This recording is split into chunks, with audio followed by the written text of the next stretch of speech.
Alright, so quite a bit of progress so far.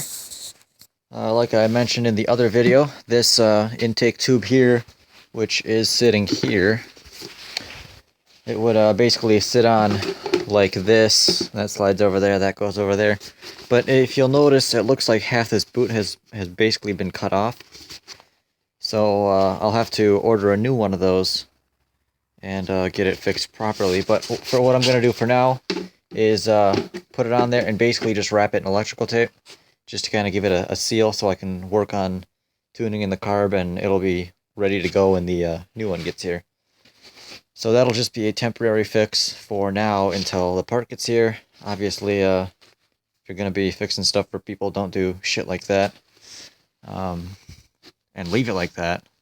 It's okay to do things like that just to make something work for the time being until the part gets there, but if you're a hack, quit. That's all there is to it. Now, I had a little bit of trouble getting that bolt up on top there because what a lot of people do, that's the bolt for the engine mount, the upper one.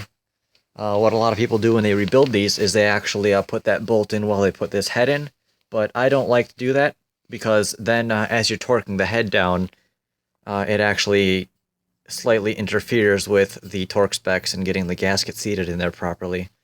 What you can do is after you torque it properly, get the head bolts in there, you can loosen up the other mounting bolts so the engine has a tiny little bit of play in it, and then you can wiggle it so you can get that upper bolt in.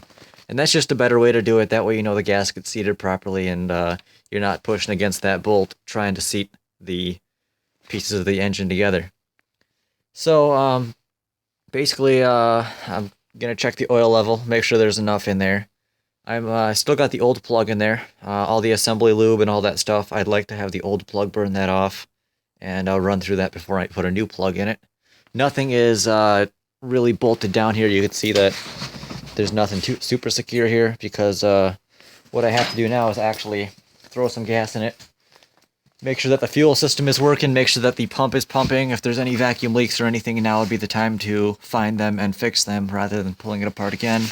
I gotta make sure that the gas is flowing freely out of this tube here, because the way this thing works is instead of gravity fed just from the tank down to the carburetor, it actually goes through a tube, through this petcock here, over to the front. I'll show you.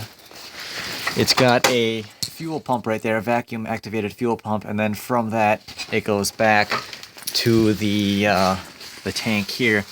And on the intake tube right here in front of the carburetor, if you can see that down there, yep, that one with the red clip on it, that is the vacuum line that goes from the intake to the pump there. So as long as you got vacuum there and your pump is clean and stuff, it should work fine. But now would be the time to figure out if there's any problems with that.